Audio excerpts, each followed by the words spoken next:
Boa noite a todas e todos. Nós vamos começar devagarzinho, tá? No nosso horário combinado. E hoje nosso webinário é sobre o tema Mercado de Trabalho em Arte-Terapia. Eu vou começar apresentando Márcia Costa, que vai compartilhar, né, as atividades de fazer aqui a tessitura, né, dessa roda de conversa. E Márcia, ela é arte-terapeuta, né, é graduada em filosofia, ela vem de uma prática assim constante e já longeva de artesanato, né, de pintura, de aulas em ateliê. Atualmente, ela está como professora, né, do ateliê do curso de pós-graduação em arte-terapia, e ela é responsável também pela oficina de criação, né, do curso de pós-graduação em envelhecimento, e ela tem umas novidades na vida profissional dela agora, porque essa prática já longa, né, no universo das artes fez com que ela entrasse nesse universo das mostras, né, coletivas de artes, e Márcia agora é uma curadora, está se transformando numa experiente curadora que organiza exposições num espaço cultural que é muito interessante, né? Que a gente tem aqui no Rio de Janeiro, que é o Centro Cultural dos Correios, né? E assim são exposições muito boas e toda essa prática, né? Toda essa história profissional certamente consolidou, né? Esse trabalho agora de curadoria. Tá? Então, eu vou caminhar para os nossos convidados, né? E bem-vinda, Bárbara Neubart. É um prazer ter você aqui. A Bárbara está em Porto Alegre, né? E Bárbara é uma arte-terapeuta premiada, né, pela prática dela, não uma vez só, mas mais vezes, né?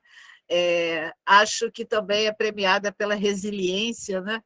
Porque são mais de 20 anos trabalhando com oficina de criatividade num hospital psiquiátrico, que é o Hospital São Pedro, né? E com um trabalho assim de muito alta qualidade, e agora, recentemente, com a consolidação de um espaço expositivo, né?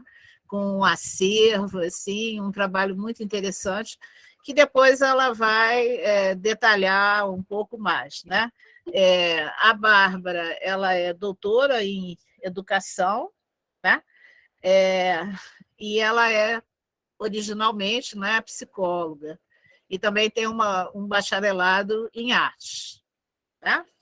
Assim, os currículos que são longuíssimos, aí a gente vai administrando assim. E aí vou apresentar Robson. Né? Robson é arte-terapeuta, artista visual, e Robson também é curador. Tá? E é um pesquisador do Departamento de Artes Visuais da Universidade Federal, né, da Paraíba. Ele é pós-doutor em Estética e História da Arte, doutor em Arquitetura e Urbanismo, e ele é licenciado em Artes Plásticas, também pela Universidade Federal da Paraíba, e fez arte-terapia na Pomar, que tem um bocado de gente aí que, né, dessa transmissão de hoje que fez a arte-terapia da Pomar. Então, Márcia, eu vou passar para você seguir, né, com as apresentações. Seu microfone, Márcia, está fechado, tá? Vamos lembrar disso. Então, nós estamos aqui, né, com a nossa anfitriã, e a nossa apresentação vai para a Ângela Filippini, né, que a gente já conhece essa longuíssima, né, experiência que ela tem, né, de arte-terapeuta, psicóloga, diretora da Clínica Pomar de Arte-Terapia, presidente da Associação de Arte-Terapia do Rio de Janeiro, mestre em Criatividade pela Universidade de Santiago de Compostela, na Espanha, e doutora em Ecologia Social pela UFRJ. Agora, né, sempre a Ângela faz uma surpresinha, né? Aí hoje a surpresinha é minha, porque, assim, como nós estamos, é um webinário, né, em que nós estamos comemorando o mês do arte-terapeuta, né? Então, eu pensei nessa possibilidade, né, de uma representante tão importante para nós, né, com um espaço tão maravilhoso que é a Pomar, né, que muitos daqui já foram alunos, eu aluna e hoje em dia trabalho na equipe. Então, eu devolvo, além desse currículo, né, essa coragem, essa assertividade de Ângela, esse empenho, né, em fazer da arte-terapia muito além daquilo que nós, nas nossas expectativas, né, porque é uma lutadora, está sempre buscando alternativas, né? Então, eu gostaria muito, assim, em homenagem aos arte-terapeutas, né, agradecer muito a Ângela Filippini, né, que são 40 anos, né, Ângela? Nessa luta, nessa batalha anterior, que já vinha se preparando antes para isso, que não foi assim, né? Então, a nossa gratidão, né, a minha gratidão, eu reverencio e agradeço muito a possibilidade de estar, inclusive, aqui hoje, né? E agora nós vamos falar um pouquinho sobre Milena, né, que também fez arte-terapia na Pomar, né, e ela é graduada em gestão de pequenas e médias empresas, pós-graduada em arte-terapia pela Clínica Pomar, praticante de PNL, Programação Neurolinguística, certificada em visão sistêmica organizacional do Mundo VUCA, que ela vai falar um pouquinho, talvez, sobre o que é isso, né? Certificada em visão sistêmica pessoal e organizacional com base de Bert Helling, e certificada em análise transacional base Eric Berne. Ela atuou, então, assim, esse percurso que ela traz hoje, né, é porque ela já atuava no mercado corporativo em gestão de pessoas e negócios. E agora ela agrega todos esses conhecimentos, né, dessas experiências, em trabalhar com estratégias criativas e arte-terapia nas empresas, né? Então, ela vai contar também um pouco dessa trajetória para nós. E agora nós temos o Tiago, né? Que o Tiago Pereira, ele é natural do Rio de Janeiro, é graduado em Serviço Social pela UFRJ, mestre em Serviço Social pela PUC e especialista em arte-terapia pela Pomar, né? Ele começou um percurso que se caracterizou pelo estudo das possibilidades interventivas no processo de envelhecimento com a arte e a cultura. E ele juntou tudo, né, realizando vários cursos, e uniu tudo isso, né, o serviço social, a música, a arte-terapia e a contação de histórias, no atendimento a idosos, independentes e de instituições de longa permanência, as ILPIs. Ele desenvolve um trabalho de valorização e fortalecimento da memória cultural e musical, né? Então, hoje nós vamos trazer aqui essas reflexões, né, sobre a formação de profissionais que utilizam os recursos artísticos na sua prática entre arte, saúde, essas coisas. Nós vamos começar, né, a abrir a nossa roda de conversas falando sobre o mercado de trabalho em arte-terapia. Né? Então, a gente tem uma pergunta para todos os nossos convidados, né? Primeiro, como vocês acham que está esse mercado, né? Como vocês percebem aí, 2022, 2 anos de pandemia e tal, mas uma parte dessa pergunta, eu acho que é uma possibilidade de uma reflexão coletiva, como vocês percebem que os arteterapeutas ocupam os possíveis espaços profissionais, né?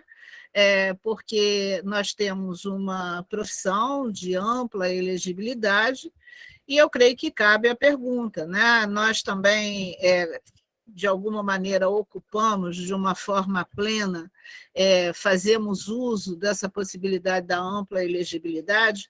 Então, eu devolvo para você, Márcia, para que você vá recolhendo aí essas percepções, essas reflexões, né? Como vai aí o nosso mercado de trabalho. Eu acho que é muito importante, né, essa abordagem no momento em que o mercado de trabalho está com tanta crise, né? E assim, quantas possibilidades nós que estamos no campo da arte-terapia, né? Movimentar isso para que outros espaços sejam ocupados, né? Então, eu vou passar para a Bárbara para que ela possa fazer as suas considerações, a respeito desse tema. E eu passo para você, Bárbara. Tá bom. Boa noite a todos. Estou muito feliz em estar aqui com vocês, né? Juntando o sul, que está frio, com o norte e nordeste, né? E, bom, falar de mercado de trabalho hoje, em geral, a gente está vivendo uma crise em geral. Na arte-terapia não seria diferente, né? E acho que eu vou falar um pouco aqui do Sul, né? Como eu vejo a questão. O mercado da arte-terapia ainda é bastante restrito, assim. Ele é pontual, dependendo de algumas prefeituras no interior, então, que contratam pessoas nos serviços de saúde.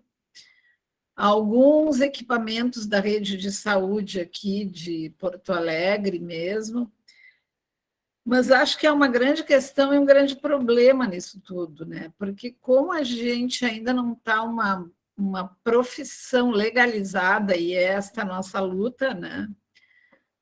Isto eu acho que em muitos momentos dificulta, assim, que o arte-terapeuta ingresse neste espaço, que é o espaço do trabalho de arte e terapia, né? De arte e terapia.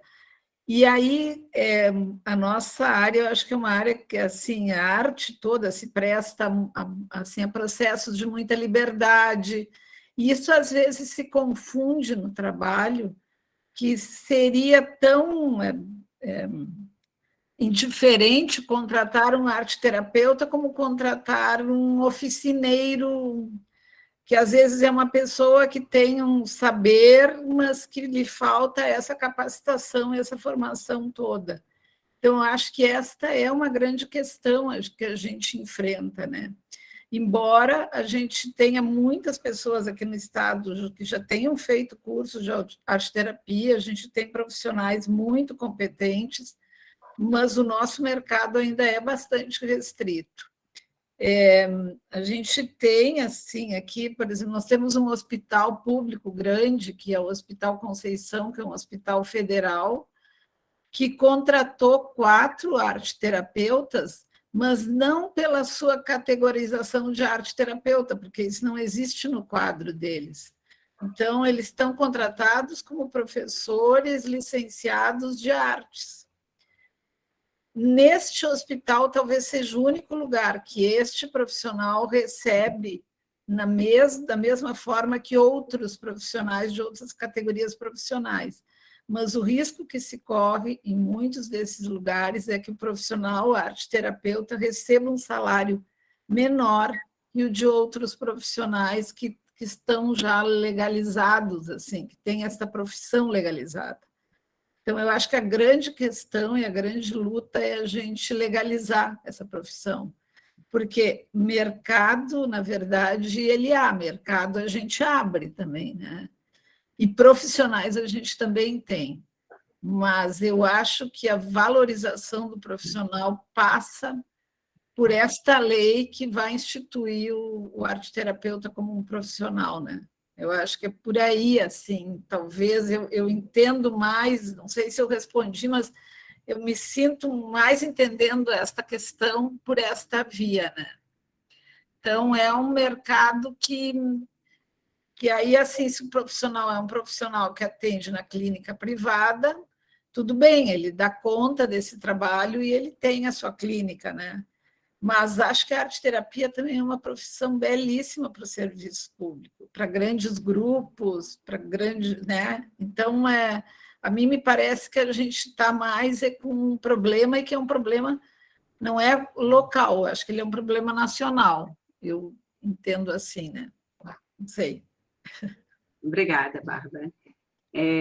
Eu acho interessante essa sua fala também, porque eu tenho feito alguns projetos para a escola, né? E aí, quando eu vou... A maior dificuldade, talvez, de projetos para a escola seja quando eu chego lá, mas o que é arte-terapia? Então, no projeto, eu tenho que explicar o que é arte-terapia, né? Então, eu acho que isso talvez seja esse modo de divulgação também que a gente pode expandir a partir de entrando nos espaços, né? E aos pouquinhos, né? Então, eu vou passar agora para o Robson. Bom, boa noite a todos, todas e todos. É um prazer estar aqui mais uma vez. Eu agradeço o convite da Ângela e da Márcia. Eu, como venho da área de acessibilidade cultural, eu vou fazer uma rápida audiodescrição da minha imagem, né, já que a imagem ficará gravada. Então, eu sou um homem de pele branca, 50 anos, cabelo e barba preta, bastante escuro e liso, bastante liso. Uso óculos com armação vermelha e preta. E estou aqui com a camisa preta, numa sala, num escritório, aqui ao fundo. Bom, então, pensando nessa relação, eu concordo plenamente com Bárbara. Eu acho que temos um problema nacional, né, que está antenado, ancorado com a realidade econômica atual, né? Primeiro, a crise econômica brasileira e mundial, e segundo, o não reconhecimento ainda, né, dessa profissão a nível federal. E, nesse caso, as ações elas são muito pontuais especificamente. Embora o mercado seja absolutamente amplo para o arteterapeuta, para a sua atuação, eu penso que um dos elementos importantes nesse processo ainda é a formação. A formação ela é central, essencial, né, para o reconhecimento também profissional. E nessa relação, né, nós temos no Brasil uma formação no âmbito privado. Então, portanto, eu que sou uma pessoa do universo da universidade pública, né, também penso nessa realidade. A ideia é que tivemos alguns cursos no Brasil, alguns cursos, inclusive que a Ângela participou diretamente de vários, né, eu acho que todos eles, nas universidades públicas federais, dos quais aqui eu participei de dois, aqui um na Paraíba e outro no Rio Grande do Norte, na UFRN. Esses cursos, infelizmente, com pouquíssimo apoio das universidades públicas, as universidades públicas não têm muito interesse no nível de pós-graduação lato sensu, né? Esse é um fato. Não há muito investimento e muito interesse. Essa formação termina legada às universidades privadas, ao cômputo das universidades privadas, e infelizmente, né, nós sabemos que há um peso considerável no reconhecimento profissional de diversas profissões, inclusive profissões jovens, né, quando essas profissões entram no cômputo das universidades públicas, federais ou estaduais, e passam de fato, fazer parte integrante do seu quadro de formação de longa duração. Os cursos do lato sensu nas universidades públicas são considerados cursos temporários e não pós-graduações permanentes. E, nesse sentido, eles podem ser oferecidos uma única vez, 2 vezes, tal, mas pode parar a qualquer momento.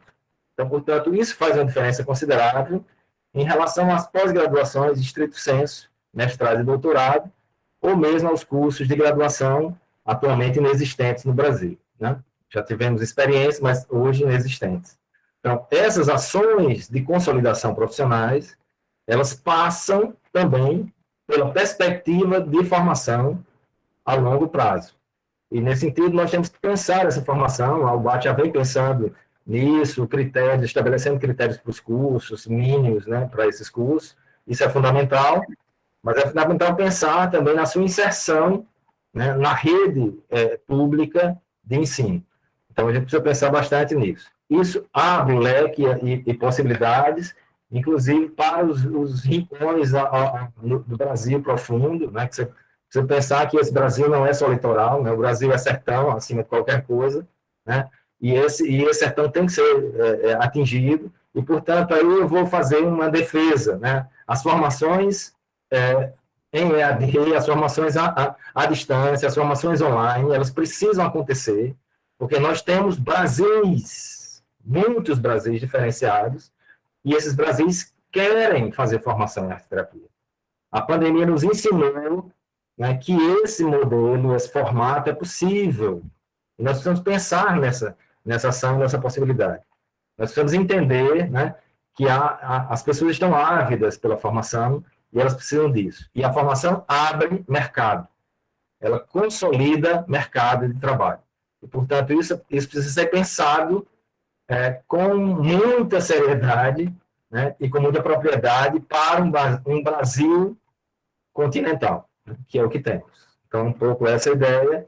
Acho que aqui, falando um pouco aqui do Nordeste, né, se nós pensarmos a relação das necessidades da presença do arte-terapeuta, da arte-terapeuta, nós temos, eu lembrei agora da imagem, da história do surto coletivo dos alunos no Recife, na escola de Recife, né, pós-pandemia, né, assim, isso deixa clara a necessidade, né, de acompanhamento profissional dessas pessoas e de milhares de outras pessoas, incluindo os próprios professores das escolas públicas e privadas, que estão agora passando por N processos e precisam urgentemente de apoio, né? Então, esse espaço de formação e de atuação está em aberto para o arte-terapeuta, para a arte-terapeuta, em profunda necessidade no Brasil inteiro, né? Então, nós temos muito a fazer, muito a contribuir em vários campos. Eu estou falando do campo educacional porque é meu campo, né? Mas há muitas brechas e aberturas e nós temos que ocupá-las. Mas nós precisamos pensar seriamente em consolidar a profissão a nível de formação no Brasil. Obrigado, Robson. É interessante essa sua abordagem aí. Uma das coisas que me incentivou a fazer esse projeto para a escola foi exatamente nesse sentido, dessas notícias que estavam chegando e no atendimento com adolescentes durante a pandemia, e professores, que já vinham adoecidos, né?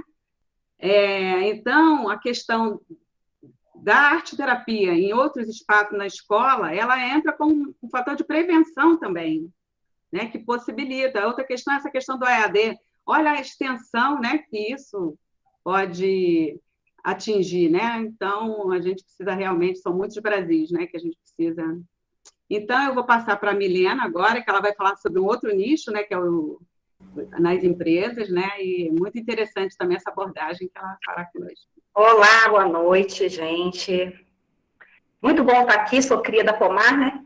Como a Márcia disse. Então, Ângela, obrigada pelo convite, Márcia, obrigada.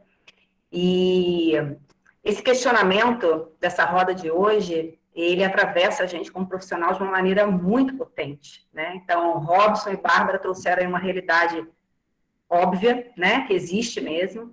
Mas eu fiquei pensando muito sobre isso, e esses questionamentos, eles me levaram a uma ação prática aqui na minha região. Eu fiquei realmente atravessada com isso, e trouxe a minha experiência do corporativo do mundo VUCA para a arte-terapia nesse sentido de postura.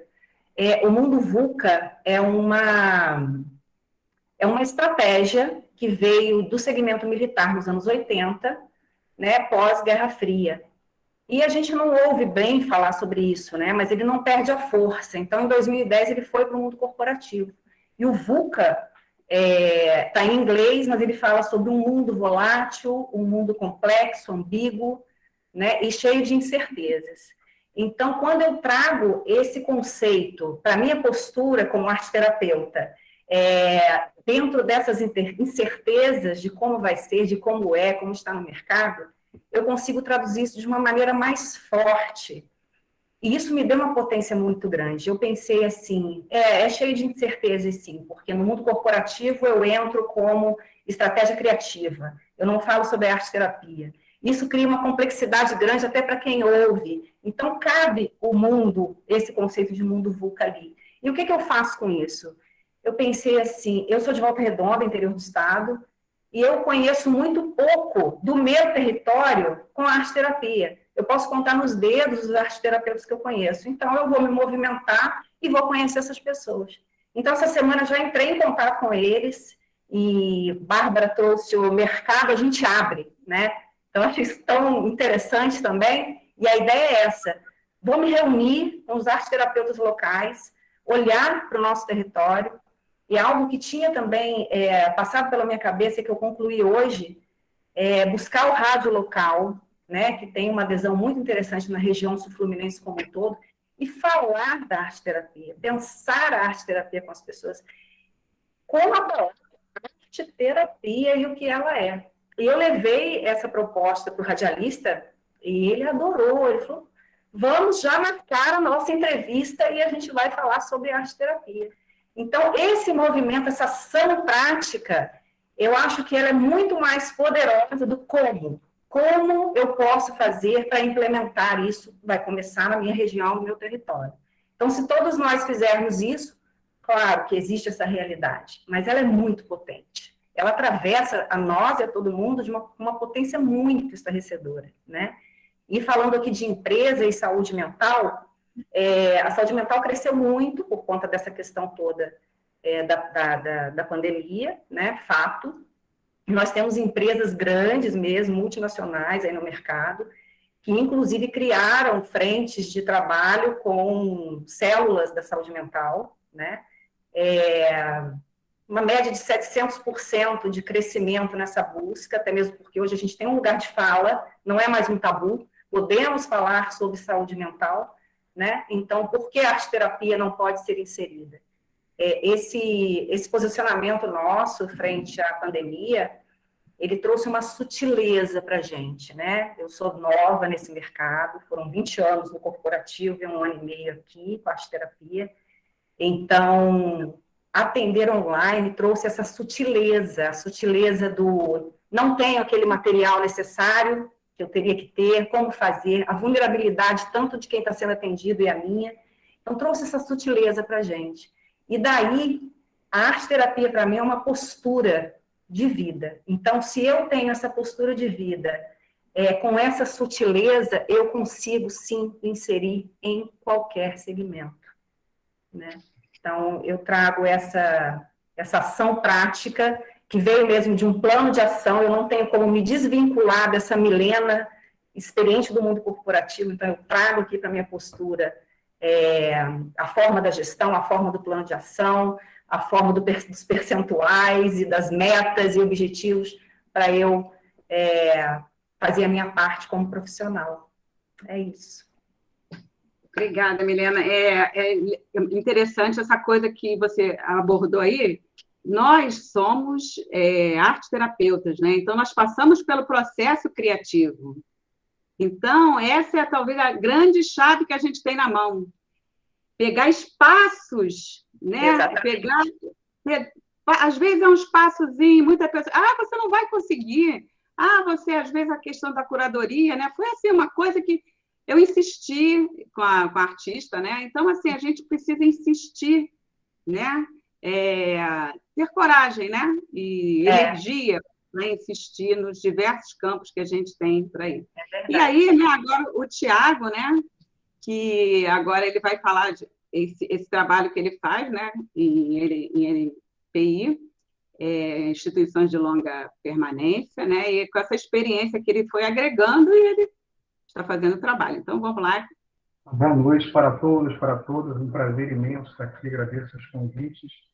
Eu estava pensando, como eu posso acrescentar, como que eu posso colaborar? A gente teve uma abordagem tão feliz sobre a importância da regulamentação dessa profissão. Eu pensei na regulamentação, nos efeitos da regulamentação da minha profissão de origem, né, como assistente social, com todas as dificuldades que essa profissão do serviço social enfrenta. Um detalhe faz a diferença. Ela foi regulamentada em 1940. Isso fez toda a diferença. Com todas as dificuldades de percal.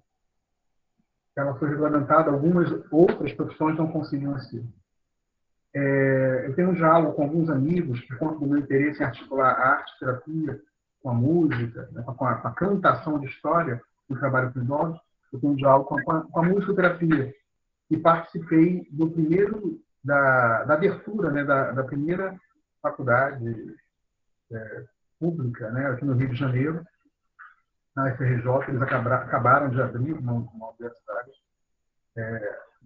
E, assim, com um grande problema institucional de dinheiro, de prédio, então eles estão fazendo à noite, cada dia, essa era a ideia, né? Cada dia um prédio diferente da FRJ, com a base, né, com a CERN no IPUB. Uma profissão extremamente antiga, quer dizer, uma profissão antiga, mais ou menos formulada aqui no Brasil, consolidada pela década de 40, e que ainda hoje tem dificuldades. Encontrei com uma colega, professora emérita dessa área, nos corredores da prefeitura, onde trabalho. Ela estava lá, cheia de papéis, cheia de pastas, para tentar construir pontes e regulamentar a profissão, regulamentar e auxiliar nessa institucionalização. Então, não dá para fugir desse caminho, não dá. Porém, quando eu olho para o meu nicho, né, e aí é importante demarcar, eu trabalho com envelhecimento, acompanho uma série de ações nessa área. Estou falando do envelhecimento no Rio de Janeiro, na região da Zona Norte, região Central, Zona Sul. Então, a gente não está falando da cidade do Rio de Janeiro como um todo, que tem uma realidade diversificada. Estamos falando de uma área cheia de instituições, repletas de recursos, com pós-graduações, e em especial da Tijuca, não só, mas da Tijuca, em que a gente tem uma Pomar, a gente tem outros centros de formação em arte-terapia. Mas nessa realidade, que é a realidade que eu posso falar um pouco mais, né, da Zona Sul, do Rio de Janeiro, da Tijuca, uma parte da Zona Norte, é que há o entendimento, há o conhecimento da arte-terapia, e na área do envelhecimento existe um conhecimento de que algo diferente acontece quando você dá espaço para a arte-terapia atuar. Os idosos mudam, a dinâmica das instituições fica diferente, né? E a gente sabe que a música, o coral, o artesanato, tudo isso vai ser importante. Mas a arte-terapia tem o quê? Nesse universo em que a arte-terapia, de certa forma, tem algum reconhecimento, me passou aqui a ideia de levantar a importância do profissional se valorizar, a importância do profissional, como Milena falou, a respeito das abordagens profissionais, no caso da pegada corporativa, dessa capacidade da gente se conectando, né? A gente compreendendo como está acontecendo a movimentação sindical, como está acontecendo os movimentos, por exemplo, da associação da terapia, qual é o teto, né, mínimo para algum tipo de trabalho, de valorização financeira. Esse é um caminho importante, a gente se valorizar. Eu tive algumas experiências, não foram muito felizes, né? E vi a importância, né? A importância dessa valorização, dessa compreensão dos limites, a importância da negociação, né? Que em muitas profissões não é tão fácil, né? A gente, às vezes, se valorizar e conseguir, não, por isso não faço, isso é muito pouco, precisa de condições mínimas, né? E me passa a ideia de que esse é um desafio. Quando você, às vezes, nas instituições que atuam com envelhecimento, que atuam com a terceira idade, com idosos asilados, mesmo com idosos independentes, às vezes é arte, né? Às vezes o mínimo está bom, né? E aí em muitas ocasiões a gente não tem uma estrutura mínima, uma sala com objetos importantes para a manutenção do trabalho. E aí cabe a conexão, cabe a troca, a compreensão de como está o status, né? Como o nosso movimento profissional, em que status ele se encontra. No processo de envelhecimento aqui no Rio de Janeiro, né, nas instituições que atuam com idosos independentes, como o SESC, a própria Prefeitura do Rio de Janeiro e outros nichos, existe essa compreensão da importância da arte, mas a gente tem que caminhar muito. Para começar, conhecendo como cada um está trabalhando, conhecendo como está o estado de arte, né, dessa profissão, e como está acontecendo a organização dos nossos colegas. É isso que me vem na cabeça. É isso, né? Você também fala uma coisa importante aí, que essa questão de quando a gente vai entrar nesses lugares, né? O arteterapeuta tem que dar conta de tudo, ele tem que ser criativo para buscar o material, ele tem que arranjar a sala, ele tem que fazer, né? Ele tem, né, para conseguir fazer um trabalho adequado, né? Então, essa é uma questão muito importante também dentro do nosso nicho aí, né? E essa flexibilidade, né? Esse jogo de cintura o tempo todo, muita dança. Desde as questões éticas que podem acontecer, né, no cenário profissional, até a própria flexibilidade com aquilo que uma instituição espera e, na minha experiência mais próxima, com o que os usuários, com o que os pacientes, com os atendidos, enfim, com as pessoas com que nós vamos trabalhar, o que elas demandam para elas, né, o que elas realmente estão precisando e gostariam, né, como facilitar esse contato. E essa flexibilidade é importante para a gente não se prender, às vezes, aos roteiros, né? E deixar de ter contato humano. Eu vou agora passar para a Ângela, para ela fazer um arremate aí, né, dessas costuras, né? Eu não sei se eu vou fazer arremate ou se eu vou colocar um monte de ponta aí solta para cada um fazer o que quiser com essas pontas. Porque eu estou escutando aqui essas histórias, né? Então estão me passando assim, muitas coisas pela cabeça, assim, são muitas vertentes. Mas eu tenho um olhar, né, um pouco divergente, digamos assim, de algumas questões que foram trazidas, né? Eu penso que não está diretamente ligado o nosso mercado profissional exatamente a gente ser reconhecido profissionalmente ou não. Isto poderá ser uma legitimação. E aí eu fiquei pensando aqui que a minha profissão de origem, porque eu sou um psicólogo clínico na origem, né? E a psicologia, ela foi reconhecida como profissão aqui no Brasil no dia 27 de agosto de 1962. Mas os psicólogos que me escutam sabem que isso absolutamente não é garantia de mercado de trabalho, né? O que é garantia de mercado de trabalho é como que a pessoa vai construir essa inserção no mercado. Fomos legitimados juridicamente em 1962. E eu conheço muita gente que não consegue se inserir no mercado, né? Sim, 62 para 2022, sim, não alcança os meus cálculos, não sei quantos anos são, mas são muitos, né? Tem que pegar aqui a maquininha de calcular para ver, mas isso, de verdade, não garantiu a inserção no mercado. São outros fatos que abrem mercados. Então, a pandemia trouxe um aumento de 300% no mercado de trabalho do psicólogo, né? Daqueles que estavam aptos a atender, né? Que estavam preparados, disponíveis e se aventuraram ao trabalho em ambiente remoto, né? E essas pessoas, algumas, ficaram com agendas que não estavam dando conta, precisaram reduzir. Então, eu acho que todas as questões são muito relativas, né? Desde 2003, a gente tem 13, né? Aqui no Brasil a gente tem um CBO, isso nos assegura determinadas prerrogativas profissionais. Afinal de contas, estamos já, desde 2013, inseridos no Código de Classificação, né, de Ocupação aqui do Brasil. Não é pouca coisa, né? Não é pouca coisa.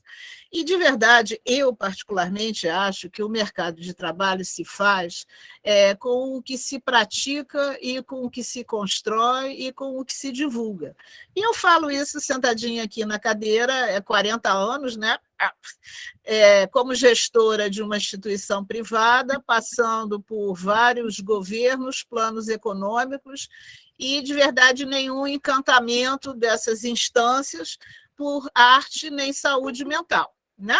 Então, tem um provérbio das avós que diz assim: viagem de barco, se não tem vento, rema.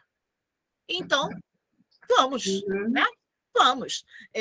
Quando formos agraciados com a regulamentação total, né? Não vai abrir o nosso mercado de trabalho, não. O que vai abrir o nosso mercado de trabalho vai ser a gente saber fazer bem direitinho e contar nos lugares certos que a gente sabe fazer umas coisas que são muito produtivas e muito úteis, né? O diário oficial legitimando não vai assim, abrir os portais do paraíso, não. A gente vai precisar fazer umas outras coisas junto com isso. Vou te devolver, Márcia. Agora nós vamos para a nossa segunda rodada, né, de perguntas, né? E aí eu passaria para a Ângela para ela fazer a pergunta para a Bárbara, né? Bom, vamos lá. Assim, na realidade, a pergunta é só o fio, né? Bárbara tem reflexões a compartilhar sobre a questão do treinamento profissional, né? De como um arte-terapeuta pode se transformar num profissional mais preparado, né? Se não for exatamente isso, Bárbara, você conta como você quiser, o que você acha que é importante conversar. Mas eu penso, conversamos bastante sobre isso, né? E só para abrir aí essa trilha, aqui no Brasil a gente tem uma história que estágio de arte-terapia são 100 horas, né? E aí os alunos resmungam, ai, que 100 horas não passam nunca, né? Passa 10 anos, mas não passam as 100 horas do estágio, mas fora do Brasil são 600, 700 ou 800 horas, né?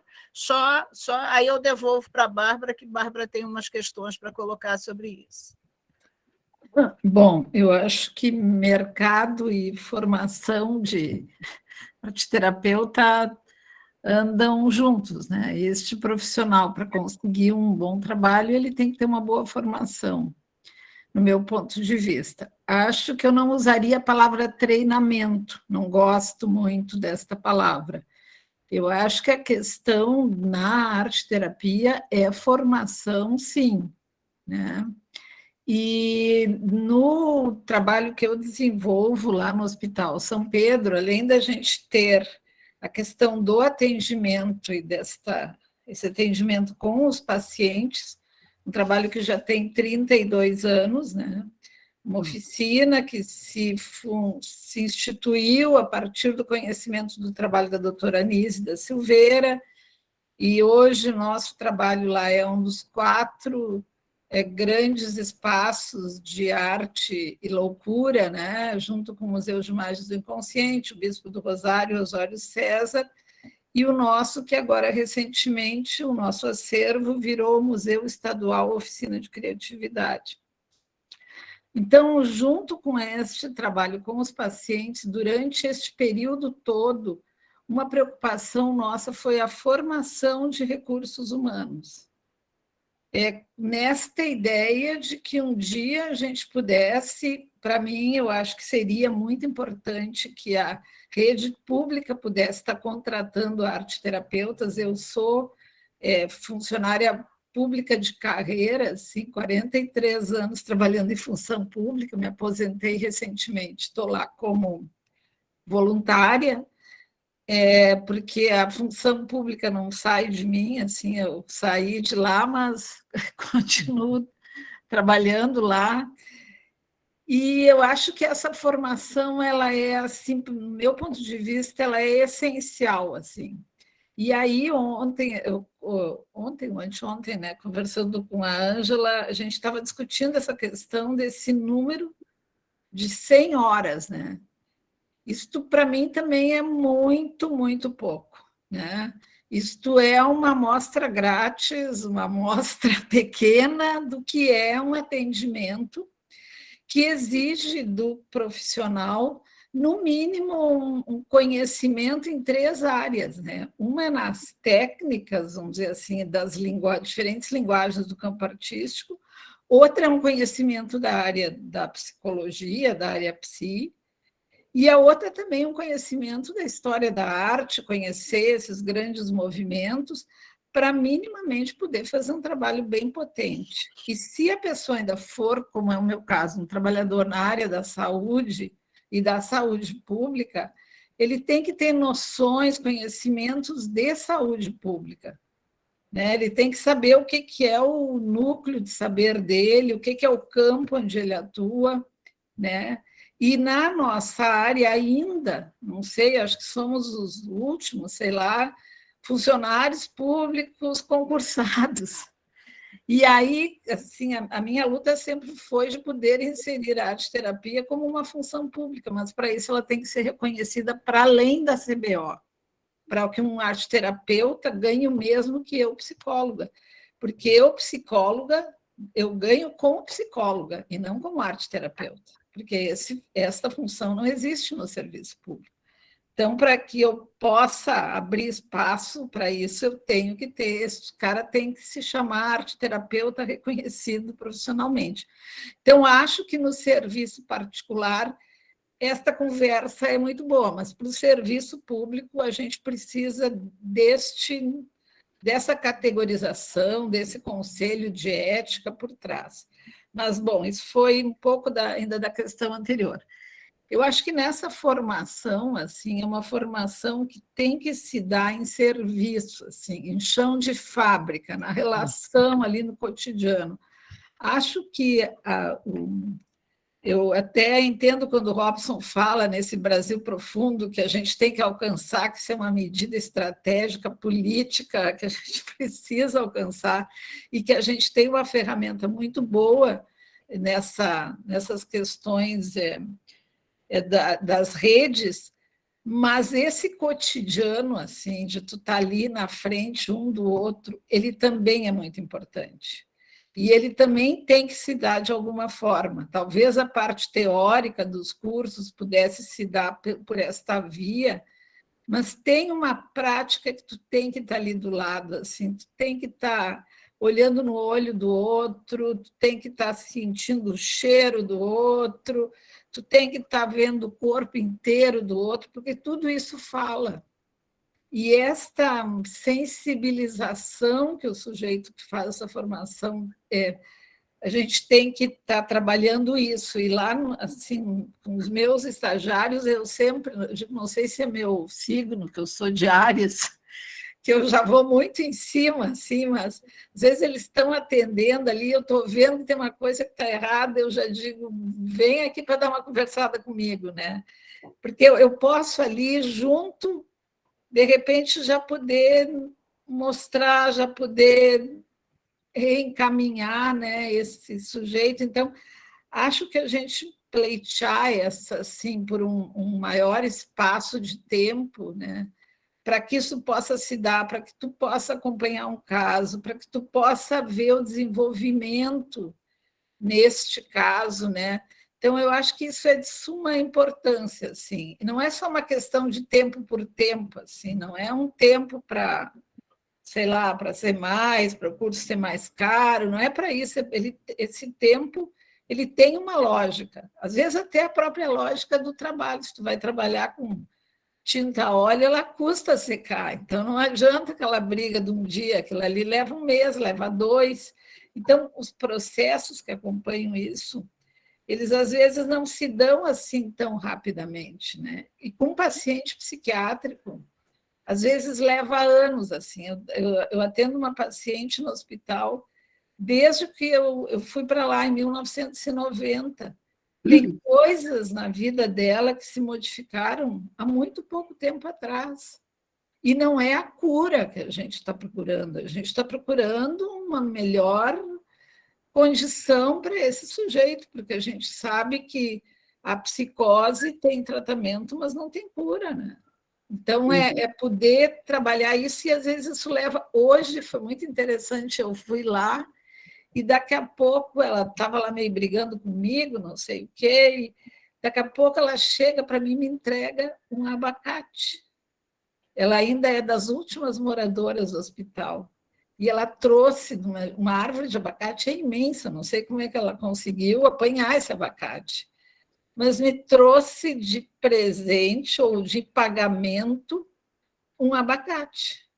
Porque, embora assim, o nosso trabalho lá não seja cobrado dos pacientes, esta em especial é uma paciente que paga o seu atendimento. Ela sempre que termina um atendimento, uma conversa, alguma coisa ela entrega. Ou ela tem um dinheiro, ela vai comprar suco no bar da frente, biscoito. Então, ela sempre, ao final, ela entrega, ela faz essa coisa que a gente trabalha no paciente particular, essa questão do pagamento, essa troca, pois ela faz isso assim. Então, mas isso levou muito tempo, foi muita briga, ela muitas vezes brigou comigo e era uma paciente que se mutilava e hoje ela está muito bem, assim, né? Está conseguindo reconhecer. Um dia desses ela chegou e me falou assim, eu estou angustiada. Eu disse, nossa, eu levei 30 anos para escutar essa palavra com sentido, né? Não é? Porque às vezes eles falam determinadas palavras que eles ouvem, assim, mas com sentido do que é realmente a angústia, assim, né? Então, 100 horas não é nada. Na área das terapias, 100 horas é muito pouco. Então, eu sei lá, eu me empolgo, deixo os outros falarem. Bárbara, é muito importante isso que você traz, né? Porque eu acho que o arteterapeuta ele está se aprontando sempre, né? É para a vida, mas a gente precisa começar de algum lugar, né? E a gente só vai adquirindo experiência, e acho que é uma questão da consciência do arteterapeuta, que não é porque ele saiu de uma formação ou de uma pós-graduação que ele vai estar pronto. Não, a gente está se aprontando, né? A Ângela está se aprontando, você está se aprontando, nós estamos todos. O tempo é para a vida. Eu costumo, quando termina os estudos? Nunca. O Fernando Diniz tem uma frase dele que ele diz: é como um livro que não tem fim, né? Exato. O arteterapeuta também não tem fim a sua formação. Como a vida, né? Olha, como a vida, mas a gente tem que ter isso muito claro e a gente sempre tem que ter humildade de aprender mais, né? Muito importante, E a receptividade que você traz, é o pagamento também, né? É um pagamento, é uma retribuição, né? Agora eu vou passar para o Robson, né? Para ele fazer as suas colocações nessa linha. Ela atua mais na área de saúde, né? E você em outra área. Na sua área, como você vê isso?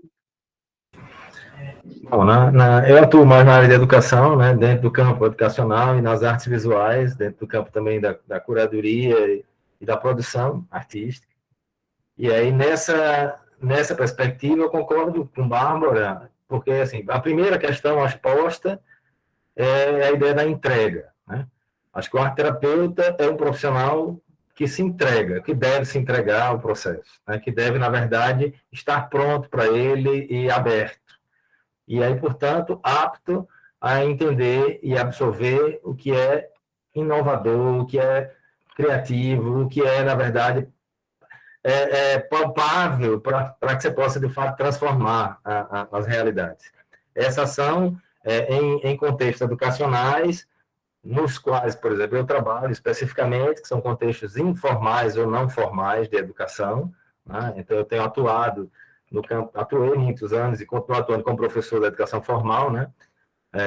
Hoje é nível só superior, mas tenho atuado muito com projetos e ações, tanto como curador, quanto como arteterapeuta, nos contextos não formais de educação, e aí isso envolve ONGs, envolve instituições públicas, eu sempre tenho trabalhado com instituições públicas que trabalham com pessoas com deficiências, instituições públicas que trabalham com pessoas idosas, e essas ações em si, né, nessas instituições, elas se dão por uma partilha profunda entre os participantes, os materiais, as ações e os processos arteterapêuticos, e, acima de tudo, o acolhimento institucional, né?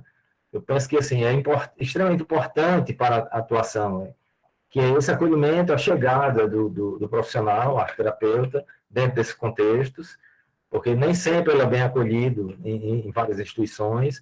Na maioria das vezes, eu concordo com o Márcio, a gente sempre tem que apresentar o que é arte-terapia e por que ela está ali, né? E provar que isso tem seu valor e quais são os seus valores nesse contexto, né? Eu lembro, por exemplo, eu acompanho um grupo de pessoas com síndrome de Down desde 2014, né?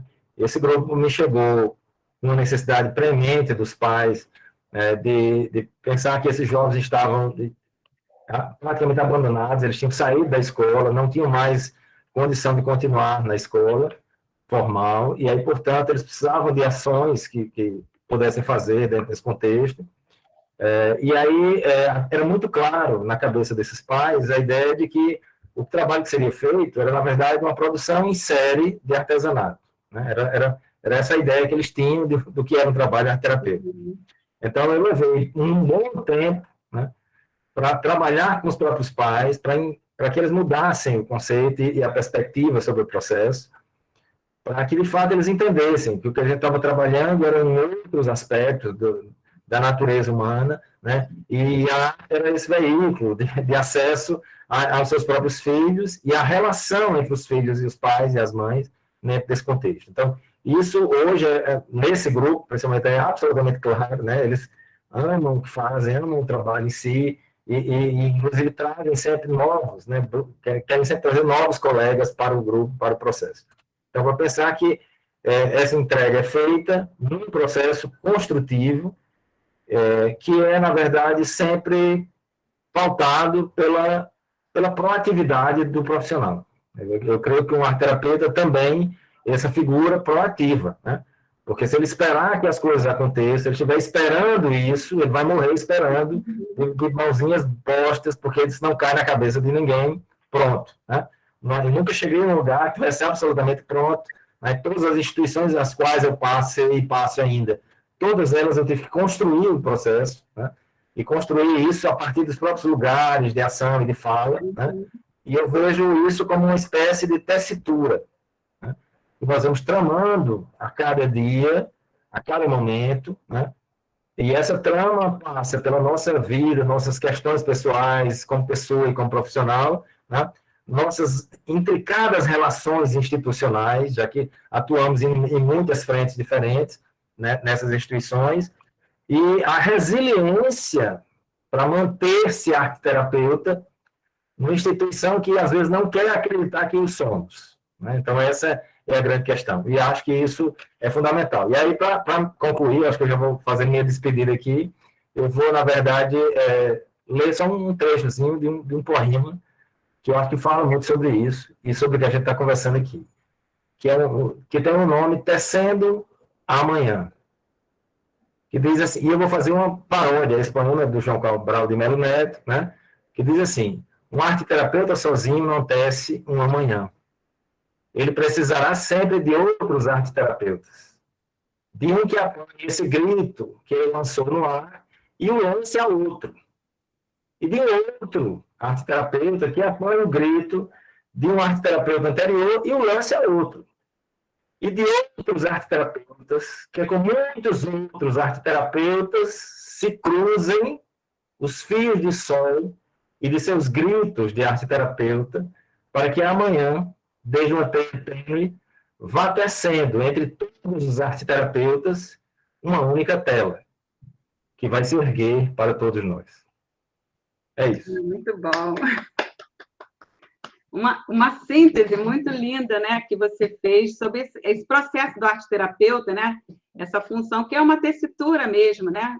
E quanto mais nos unimos, né, mais ganhamos força, né? Então, essa questão de ficarmos nos nossos guetos, nas nossas, né? A gente precisa botar a cara na rua, né? Botar o nosso ofício a favor nosso e a favor da sociedade também, né? E aí eu vou passar agora para a Milena, né? Que eu queria ela construísse. Como é que foi essa sua construção, né? Nesse mercado corporativo? Como começou tudo isso e quando? Tá bom. Então, nossa, incrível, tá? Fiquei aqui emocionadíssima, muito lindo.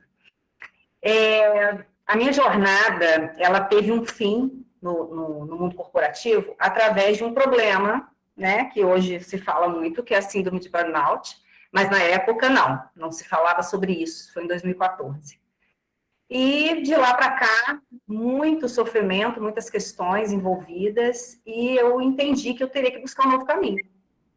E esse novo caminho chegou em 2018, que foi a arte-terapia, né? Eu também não sabia do que se tratava, né? Eu era aquela workaholic, perfil competitivo, que tinha que, acho que em 15 anos de trabalho, eu devo ter deixado de bater minha meta 2 vezes num mês, assim, tinha que ser aquilo, não tinha outra forma de pensar, então a gente fica doente mesmo. E a arte-terapia foi abrindo algo em mim que estava adormecido e que tem a ver com a minha identidade mesmo, né? Então, dentro da Pomar eu descobri muito sobre mim mesma, e essa história de levar a terapia para o mundo corporativo começou com um estágio, que sim, é muito pouco tempo, eu adoraria que fosse o dobro, né? Nós e quem recebe o estágio. E, na época, eu inventei que eu queria fazer exatamente na empresa que eu trabalhava, porque eu sabia que era um ambiente adoecedor. Mas estava fora de contexto, porque eu sou do interior, a sede é aí no Rio, então não tinha como. Nós duas, porque eu tive, né, foi uma dupla, irmos toda semana. Então, vamos mudar, vamos trabalhar, então, com um grupo de homens, de um colega de trabalho que tinha saído da companhia também, tinha montado uma empresa de segurança patrimonial. Então, vamos trabalhar com um grupo de homens. Mas ele estava começando ainda, ele falou, Milena, tem muita rotatividade, eu acho que não vai valer a pena. Ok. Então, nós recorremos a uma terceirizada da empresa que eu trabalhava, que tem uma capilaridade muito extensa aqui na região, é uma empresa forte, e fomos, né? E a diretora nos pediu para que nós aplicássemos o estágio no perfil administrativo, porque eram pessoas que estavam ali há muito tempo e não tinha janela, inclusive não via o sol, então estavam estressados.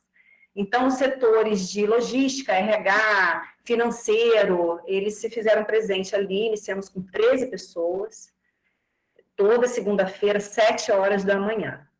E quando, vamos fazer arte-terapia, né? Depois elas disseram, mas o que é isso? Aonde eu estou? O que vão fazer comigo? Porque eu não sei nem desenhar. Aquela história que a gente já sabe, né? Enfim, passamos os 10 meses ali, concluímos com sucesso, concluímos com 6 pessoas, mas assim, com histórias bem interessantes no meio do processo, inclusive, né? Pessoas que descobriram por que estavam deprimidas naquele ambiente, pessoas que saíram e foram atrás da vida de outra forma, enfim, foi bem interessante. Bom, terminado o estágio, eu fiquei com muita expectativa sobre isso, esse desejo desenfreado de fazer com que pessoas desse círculo conhecessem a arte-terapia da forma que eu conheci. Ledo engano, né? Eu precisei de tirar essa expectativa, me liberar dela, para talvez liberar esse fluxo. E a coisa foi acontecendo durante a pandemia, em atendimento online, com pessoas do meio que me conheciam o meu modo de trabalho, e que eu apresentei a arte-terapia. Não como arte-terapia, mas como uma estratégia criativa de desbloqueio, né? E assim eu iniciei a consultoria com o próprio mentor. Mentores de líderes, mentores, coachings, só que aí muda um pouco a figura, porque a especialista sou eu. Então, eles não têm como aplicar, né, exatamente a arte-terapia. Então, a gente passa com muita sutileza, exercícios, fazendo menção muito ao corpo, né, para a pessoa acordar, para a pessoa sair daquela inércia que ela está robótica e se ver pela primeira vez, pelo menos, apalpando o rosto, as mãos, enfim, algumas estratégias sutis que podem ser confundidas com uma dinâmica de grupo que um RH pode oferecer, mas que por trás dela tem uma expectativa diferenciada da pessoa se ver ou pensar sobre isso, ou não, vai depender do tempo de cada um, né? Mas não é simples, não é fácil, tem algumas propostas em algumas empresas, mas se eu tenho esse jeito de ir além, se tive, né, dentro desse mundo corporativo, por que não ter aqui? Então, é uma ideia que me deixa, assim, feliz de poder, de alguma maneira, da melhor maneira possível, inserir sabe, nesse mercado de trabalho, porque é necessário, é muito necessário.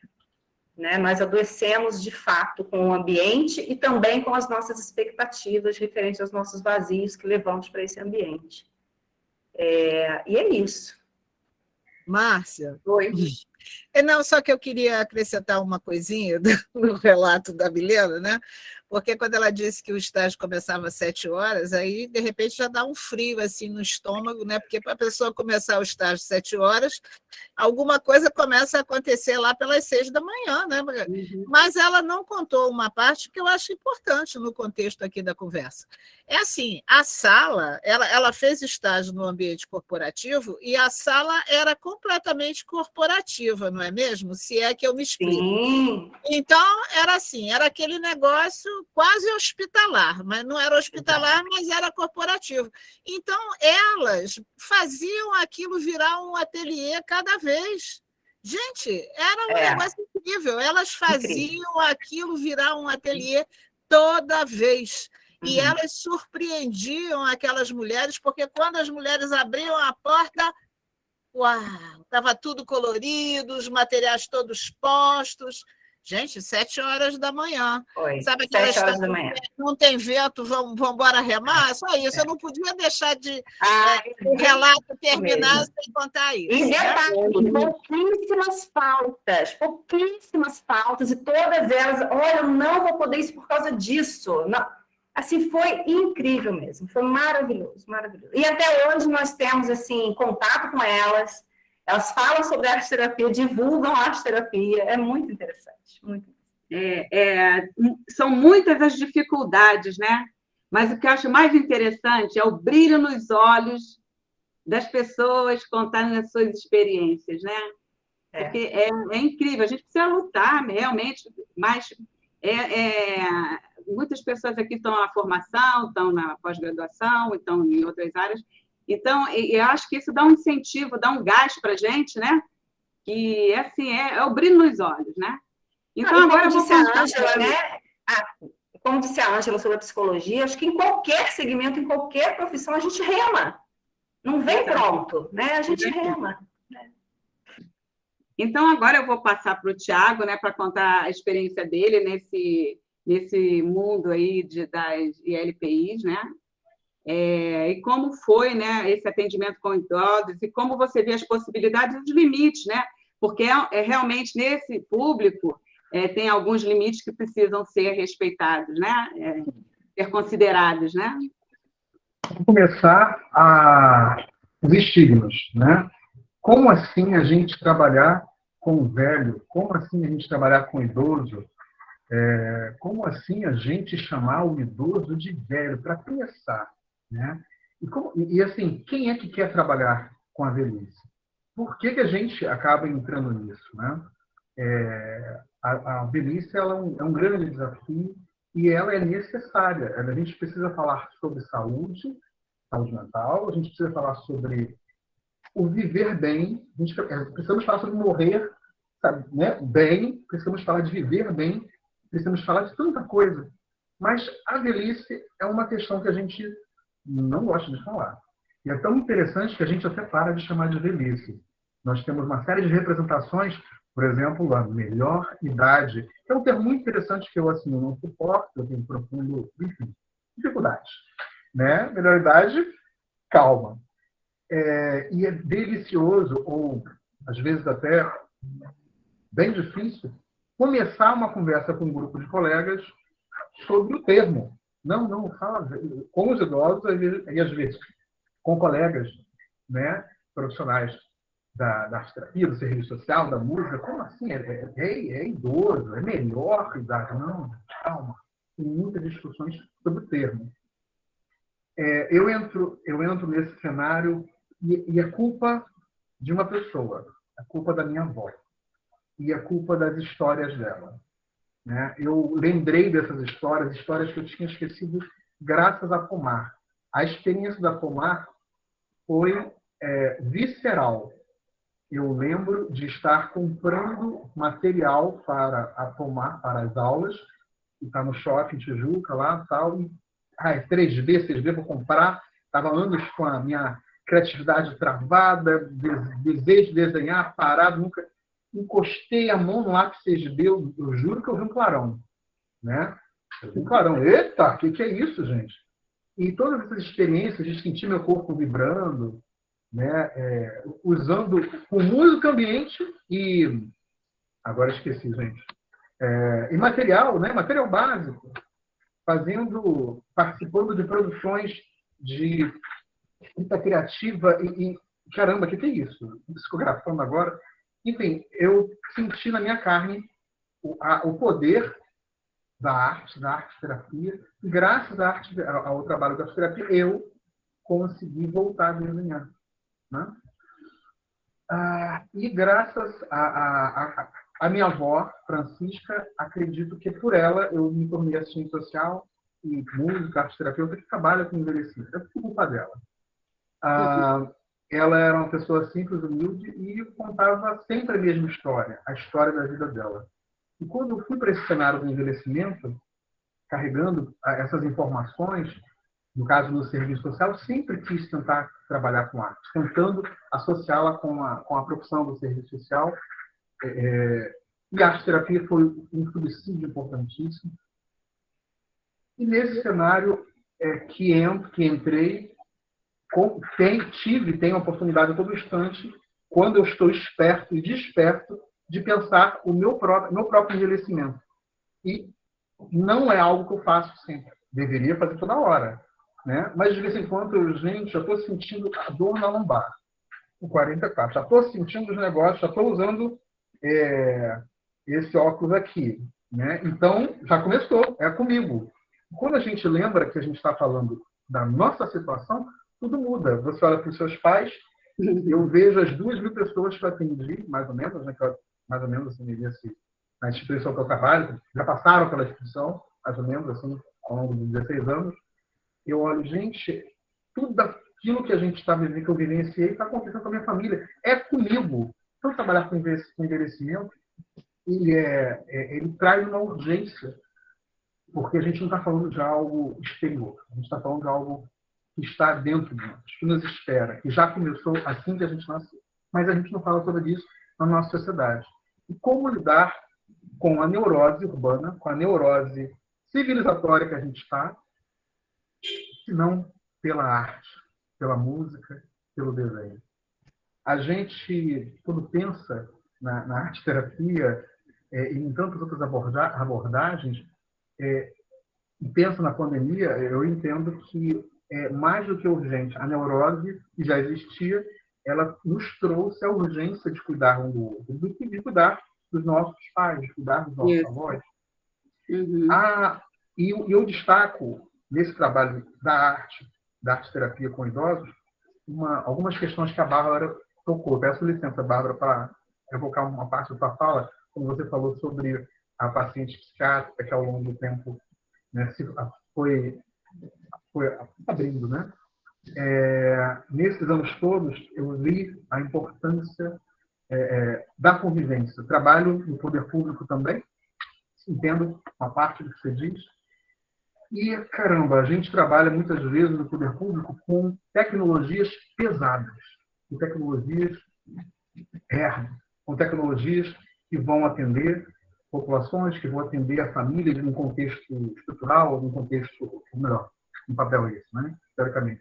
Vão atender através da promoção social, via benefícios X, Y, Z. E como a gente trabalha com arte, como a gente trabalha em espaços dedicados ao envelhecimento, ao atendimento, ao acolhimento idoso, a gente pode trabalhar com tecnologias leves. E isso faz toda a diferença.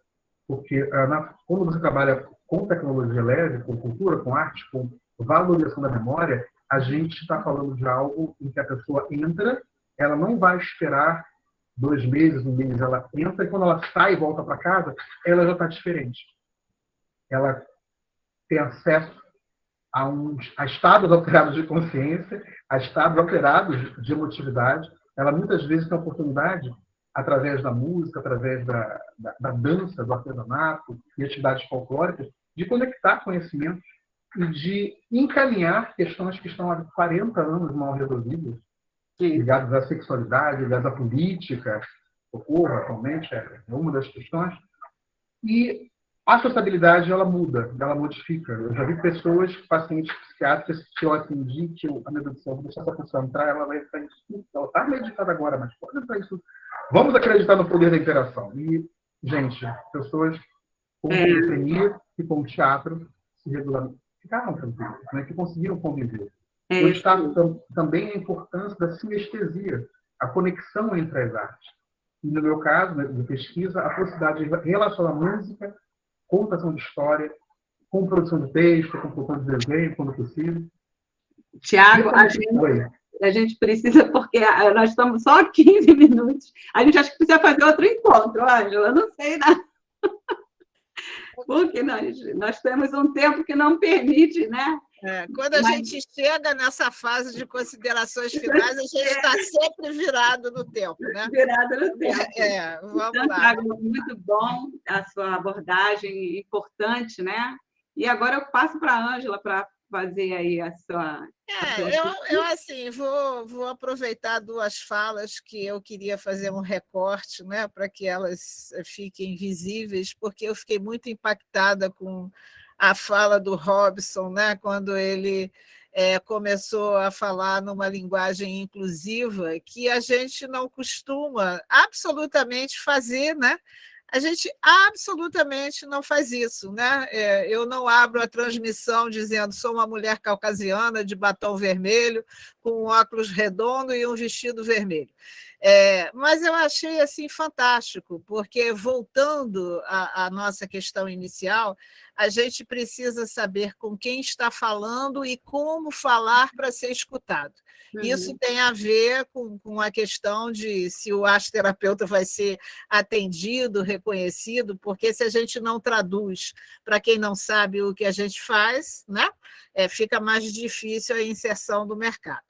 E aí eu vou pedir licença aqui para a Bárbara, que tivemos uma conversa muito agradável antes, né, da transmissão. E aí eu falei para a Bárbara assim, Bárbara, eu vi uma coisa sobre você na internet, a gente pode falar, porque a internet fala tudo das pessoas, né? Então, assim, Bárbara é premiada, né, trabalha no nível federal, foi premiada 2 vezes, reconhecida pelo governo, né, do estado em que ela está e tal. Mas eu vi lá que Bárbara comprava o material para poder trabalhar. Eu falei, Bárbara, a gente vai poder falar sobre isso? Mas eu comprava mesmo, né? Então, aí dentro dessa questão, né, o barco, se está sem vento, a gente rema. Então, lá vai Bárbara, premiada, reconhecida, com 20 anos a mais de profissão, comprando material para aquela coisa funcionar, né? Então, assim, eu agradeço, né, que vocês tenham compartilhado. E, assim, Bárbara, a sua resiliência no hospital psiquiátrico é admirável. Robson, você lembrar que a gente precisa ter uma fala inclusiva, porque a gente não sabe quem está nos escutando. Essa eu vou anotar no meu caderno aqui, porque, de verdade, a gente não lembra de fazer isso. Então, muito obrigada.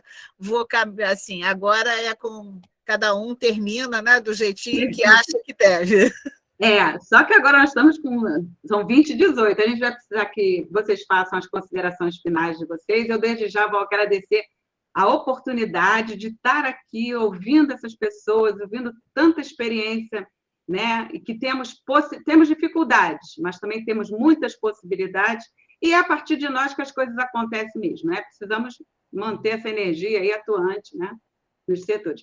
Então, eu vou passar a palavra para a Bárbara, fazer as considerações finais. E é com você, Bárbara, foi um prazer conhecê-la. Não, eu agradeço, acho que foi Sempre antes de começar, a gente fica naquela expectativa, né? De como que vai acontecer. Acho que foi muito bom, foi muito agradável estar com vocês. E... sei lá, acho que a gente tem que continuar essa trama da rede, né? Tem um texto muito bonito do Brandão, José Carlos Brandão, que fala na trama da rede, essa tessitura, e o poema que tu citaste aí, né? Acho que a gente tem que continuar com essa trama aí, porque só assim a gente vai poder estar se fortalecendo, né? Agradeço também em especial a Ângela. A gente se conhece, eu a conhecia, né, assim, de longe, de vê-la num congresso, de saber do trabalho dela, e fico muito feliz em ter participado aqui. Querendo saber mais coisas do nosso trabalho, a gente tem um filme que se chama Epidemia de Cores, que também foi bem premiado, aí o cineasta que fez, o diretor, é um antropólogo que hoje é professor na Universidade do Paraná, o Mário Sareta, e que conta um pouco da história do nosso trabalho lá no São Pedro.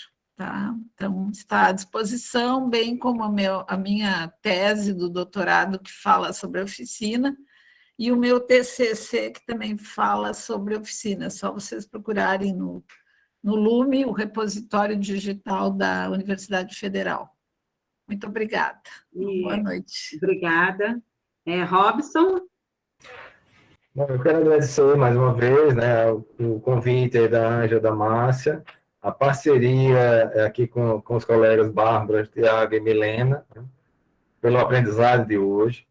E eu lembrei, para concluir, de uma fala que eu via quando pequeno, né, que é uma expressão aqui do sertão da Paraíba, que diz assim: menino, se bula, né? Ou seja, menino, saia do lugar, né? Se mexa, vá fazer alguma coisa. Eu acho que é essa expressão que a gente sai daqui hoje pensando, né? No sentido de que temos que nos bulir, né? Temos que nos mexer, né? Temos que sair do lugar, porque é preciso construir, é preciso criar, é preciso fazer, né? E tudo vai depender de todos nós. Uhum. Então, é dar as mãos e fazer acontecer. Eu quero agradecer mais uma vez. Muito, muito obrigado. Que venham outras conversas como essa. Uhum. Tem um bonequinho que a gente faz, naquela força, foco e determinação. Vamos embora, né? Então, vamos caminhar. Milena, suas considerações finais. Bom, agradecer, a gente estar aqui, é maravilhoso, assim, ouvindo pessoas mais experientes, né? Eu sou inaugural, assim como esse meu trabalho nas empresas também é totalmente inaugural, né? E fortalecer mesmo, né? Fortalecer na minha área, no território de cada um, e assim a gente vai fortalecendo, é a arte-terapia sendo fortalecida. E a gente vai chegar lá. Obrigada, Ângela, obrigada, Márcia, colegas, muito obrigada.